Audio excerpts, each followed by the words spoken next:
queda grabada la clase virtual.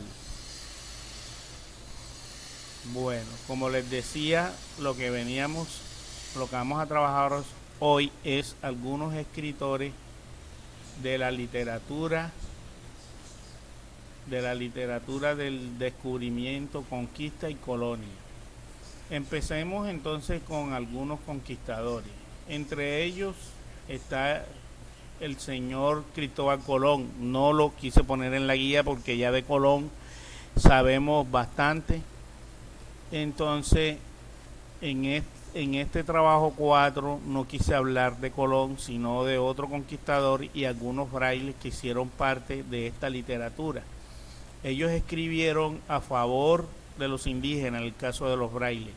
Y los conquistadores, algunos escribieron en sus crónicas y cartas los acontecimientos sucedidos durante el periodo de la conquista y del sometimiento en América. Uno de estos conquistadores es el señor Hernán Cortés.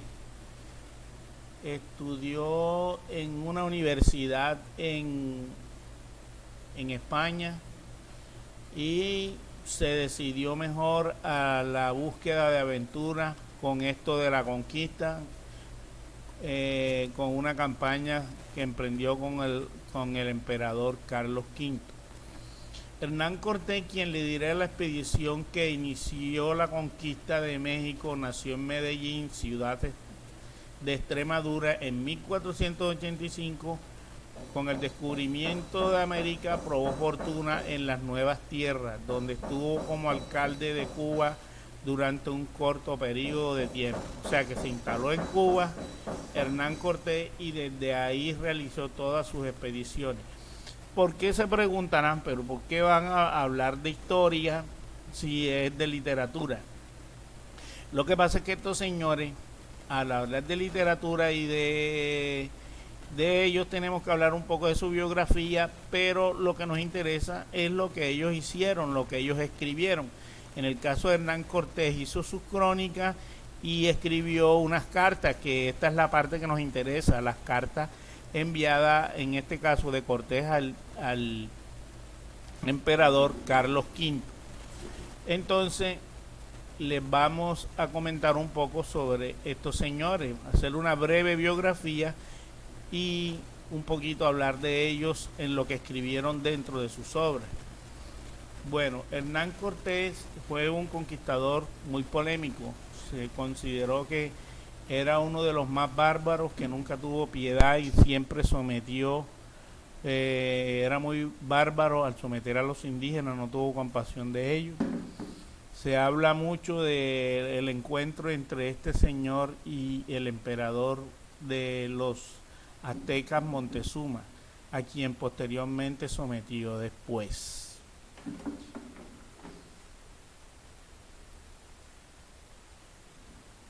El objetivo de Cortés era llegar hasta Tenochtitlán para verse con el emperador Montezuma. Este había rehusado verle en varias ocasiones durante todo el periodo. Cortés fue cogiendo poder entre las tropas españolas y los indios que se habían sumado a su mando. Además, utilizó sus guerras internas que tenían las tribus para encontrar ayuda en el enemigo de sus enemigos. O sea, aprovechó la coyuntura de los conflictos que tenían los indígenas dentro de cuando ellos llegaron a la conquista, y salió con algunos indígenas para poder someter a sus enemigos. En este caso, uno de los grandes objetivos era dominar al territorio azteca, especialmente a Montezuma, que era el indio rey emperador de esa región de México, y que era el máximo sumo jefe de todos los aztecas, perdón. Entonces vemos cómo él en una de sus cartas describe cómo fue ese encuentro y cómo describía los acontecimientos vividos al llegar a Tenochtitlán en México. Entonces Cortés llega a ese encuentro y describe en una de sus cartas al rey Carlos V el pasaje de los territorios vividos en México, especialmente en la ciudad de los aztecas. Describía las calles, las ciudades y la belleza de su entorno. Entonces describía que eso era como otro mundo. En la carta que le envían, él escribió 4 cartas al emperador Carlos V y en una de ellas describe el encuentro con Montezuma, el emperador de los aztecas. Aquí hablamos un poco de lo que es el encuentro y el dominio de los españoles, especialmente Hernán, sobre el territorio de los aztecas. Se trata de una de las figuras más controvertidas de la Edad Moderna. Hernán Cortés fue el militar que inició la conquista española de México, aliándose con los pueblos sometidos a los aztecas, con la ayuda de Malinche y gracias a una serie de arriesgados apuestas conquistó la capital de México, Tenochtitlán, y derrocó al emperador Montezuma. La brutalidad de sus tropas, sus tendencias a ignorar órdenes de sus superiores y la rivalidad con los gobernadores españoles de los territorios americanos marcaron su vida, en la que cosechó numerosas victorias, pero no pocas derrotas. En la actualidad, sus decisiones y su vida siguen siendo objeto de duros debates entre sus defensores y sus detractores, queriendo entonces decir con esto que el man fue muy polémico por el maltrato que le daba a los indígenas y fue muy arrogante, o sea que hasta con los mismos gobernadores que eran nombrados de España, los españoles, especialmente la corona, enviaba a los representantes acá a América a que gobernaran, entonces se lo llamaban gobernadores. Cortés se pasaba por la faja a esos señores gobernadores. Y entonces veamos un poco de los sacerdotes ahora que también fueron españoles, pero estos de la parte de la fe, de la religión. Estos algunos sí estuvieron a favor de los indígenas. En el caso del señor de Fray Bartolomé de las Casas. Fray Bartolomé de las Casas nació en Sevilla en 1474, Madrid, y 1566. Religioso español, defensor de los derechos de los indígenas en los inicios de la colonización de América. Tuvo una formación más bien autodidacta orientada hacia la teología, la filosofía y el derecho. Pasó a las Indias en 1502, 10 años después del descubrimiento de América, en la española Santo Domingo, o sea, una de las islas del Caribe. Se ordenó sacerdote en 1512, fue el primero que lo hizo en el Nuevo Mundo, y en el año después marchó como capellán en la expedición de la conquista a Cuba. Este señor fue uno de los frailes que estuvo a favor de los indígenas e incluso llevó a hablar con la corona española en defensa de los indígenas. Fue seguidor de otro de los apóstoles de los indígenas. Bueno, él se consideró uno de los apóstoles de los indígenas, defensores de sus derechos, que hasta después de la libertad que dio Bolívar, se mantuvieron los derechos de los indígenas en el territorio colombiano y en otros territorios de América, Perú, Ecuador, etcétera. Bueno, aquí hablamos un poco de él. Conmovido por los abusos de los colonos españoles hacia los indígenas y por la gradual extensión de estos, Bartolomé de las Casas emprendió desde entonces una campaña para defender los derechos humanos de los indios.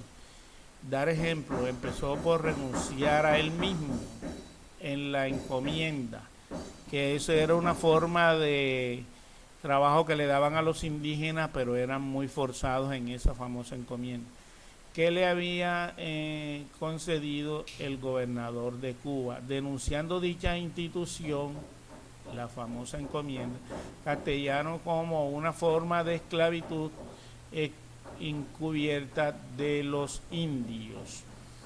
O sea, los indios, los sacerdotes llegaban con el propósito de someterlos a la fe cristiana, pero con el propósito de que ellos se sometieran a la esclavitud de los españoles. Él no estaba de acuerdo con eso, que el propósito de él era llevar el mensaje del catolicismo, del cristianismo, con el fin de que los indígenas conocieran la fe cristiana, pero no con el propósito de esclavizarlos. Y la corona los encomendaba con el fin de que ellos recibieran eso y el beneficio tenían que servirle a los españoles y ser esclavos de ellos. Otro de los defensores de los derechos, de los indígenas, fue Antonio de Montesinos. Aquí vemos dos imágenes de Montesinos, que fue un fraile que también exclamó los derechos. Profesó como fraile dominico en el convento de San Esteban de Salamanca en 1502. Formó parte del primer grupo de misioneros dominicos que llegó a la isla española en 1510. O sea que llegaron a la República Dominicana. La comunidad religiosa vio las duras condiciones en que vivían los indios sometidos a los malos tratos de los encomenderos, denunciaron la situación y eligieron a Montesinos como su representante. O sea, Montesinos en esa época había llegado con un grupo de religiosos, pero como él tenía esa vocación y discurso para convencer como elemento de la iglesia, defendió también los derechos y dio un sermón que cautivó a todos los españoles, y que aquí se inicia la primera intención de liberación por la esclavitud a favor de los indios, de liberación a favor de los indios a la esclavitud. Veamos más de Montesinos. Entonces, el 21 de diciembre de 1512, esto hace parte del discurso literario, el 21 de diciembre de 1511 pronunció un sermón comenzando con la frase evangélica Ego vox clamitis in deserto, la voz que clama en el desierto. En pocas palabras, es un discurso contenido en uno de los pasajes de la Biblia. Ante los encomenderos y el virrey Diego Colón abrió el proceso crítico de la conquista de América por parte de los mismos españoles. Entre los oyentes estaba también Bartolomeo de las Casas. Lo que les dije anteriormente, Bartolomeo de las Casas era fiel seguidor de este señor, de Antonio Montesinos. Bartolomeo estuvo en el discurso de él y por esa razón también decidió ser defensor de los indígenas en el territorio americano. El sermón censuraba duramente la injusticia contra los indios condenados, los repartimientos de indios y dudando de la legitimidad de los títulos de soberanía de la corona de Castilla sobre aquellas tierras. O sea, criticó duramente el maltrato que se le daba a los indígenas y explicó que esas tierras eran al principio de los indígenas y que fueron sometidos y de que tal razón ellos no merecían ser esclavos, en pocas palabras. Entonces, aquí cerramos con estos señores. Les recuerdo, Hernán Cortés, conquistador de México, Juan Rodríguez Fraile,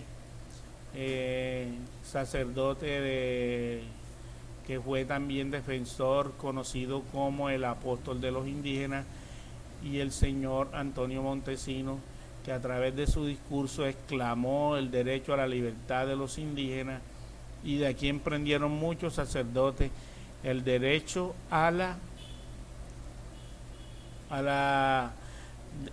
libre expresión, de mantener a los indígenas libres de la opresión indígena. Bueno, también existieron otro grupo que vino de España ya más adelante en siglos venideros, siglo XVIII, como conocidos también estaban los jesuitas, que fueron un grupo que manifestaron que ellos no venían a esclavizar a los indígenas, sino a llevarles el evangelio con el propósito de dar a conocer las nuevas enseñanzas de la religión cristiana. Pero su propósito no era someterlo. En este caso eran los jesuitas, que también eran defensores de los indígenas. Vayámonos un poco entonces al trabajo que van a desarrollar en la guía.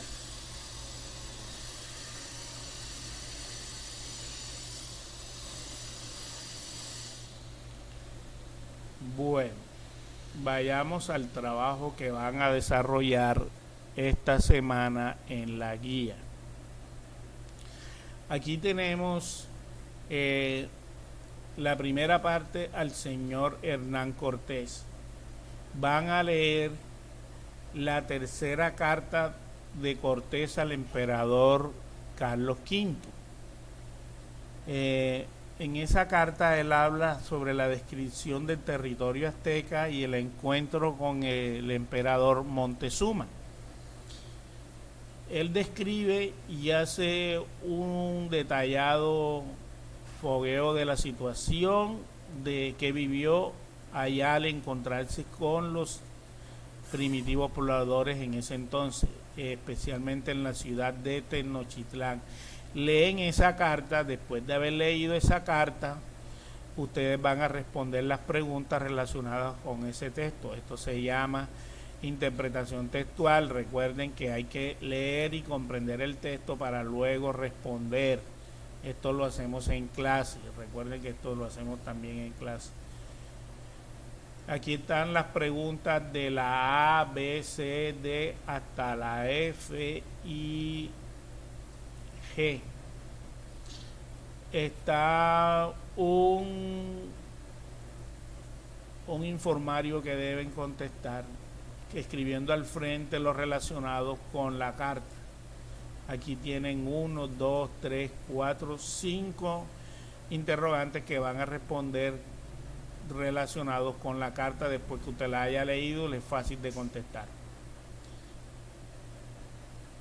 Hablemos acá en esta parte de la guía, hablamos de la carta que escribió Juan Rodríguez Fraile, que se llama Brevísima relación de la destrucción de las Indias. Fray Bartolomé de las Casas, no Fraile, perdón, Fray Bartolomé de las Casas. Aquí me leen un pedazo de lo que él hace, el análisis de lo que él hace en el análisis de la llegada de los españoles al territorio americano y la crítica que le dio a los españoles por el trato de los indígenas. Aquí, ¿cómo describe él la personalidad de los indígenas? Pregunta A. B. Fray Bartolomé afirma de los indios son odios sin desear venganza. ¿Por qué esta afirmación? Sin odio, sin venganza. Esta afirmación está ahí. Son personas sin odio y sin venganza. Después de usted haber leído la breve relación que va a él entender en esa pregunta, en ese pasaje, sin odio, sin desear venganza. C. ¿Qué afirma el obispo de las Casas de la forma de vida de los indígenas? Después de usted haber leído la brevísima relación de la destrucción de las Indias.